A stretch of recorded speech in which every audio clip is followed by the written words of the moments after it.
Законодательство у нас уже построено под то, чтобы выполнять международные обязательства. Вы же знаете, что по действующему российскому законодательству, по Конституции, у нас международные договоры, международное право имеет примат. Да? Соответственно, должно выполняться в первую очередь. И если есть какое-то несоответствие между национальным законодательством и международными договорами, действует положение международного договора. Соответственно, и российское охотничье законодательство было полностью приведено в соответствие с требованиями этого соглашения, и были внесены в свое время изменения в правила охоты, и было запрещено использование многозахватывающих капканов стандартных для некоторых видов, перечисленных в соглашении. Что сейчас произошло? В связи с острой ситуацией в России по волкам, и особенно здесь, в Якутии, Российская Федерация объявила о том, что на некоторое время, вплоть до отдельного решения дополнительного, мы снова разрешаем использовать стандартные многозахватывающие капканы для регулирования численности волков. Я хочу подчеркнуть, что это не для промысловой охоты на волка, не для любительской охоты на волка, только для мероприятий по регулированию численности, которые проводятся по специальному приказу Департамента охоты Якутии и по специальным разрешениям, которые выдаются охотникам на регулирование численности волка. А насколько это продлится? До особого распоряжения.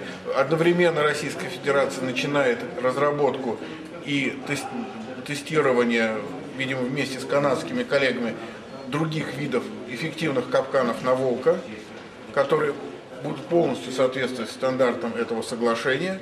Потому что в Канаде та же проблема, на самом деле. Волк сейчас везде растет в численности.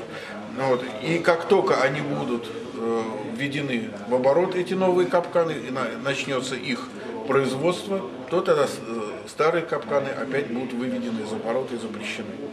Получается, с какой даты разрешено? Сегодня объявили, завтра работает. А вот скажите, пожалуйста, все-таки другая сторона медали. Вот вы говорите не для промысловой охоты, да?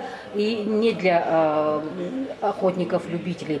А вот скажите, все равно же вот эти шкурки же будут как-то... Шкурки кого? Волка. Волка. Эти шкуры волка, да, они сдаются. Они же в оборот будут?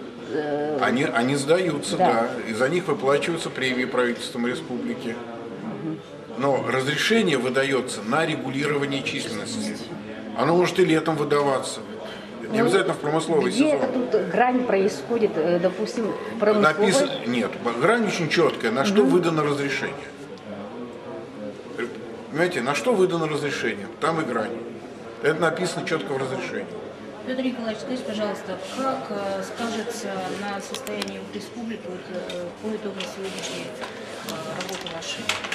В первую очередь правительство республики благодарит Министерство природных ресурсов, компетентный орган нашей страны, Российской Федерации, за ту поддержку и за то официальное заявление, по которым мы приняли отступление от соглашения в рамках проведения 5-го совместного комитета.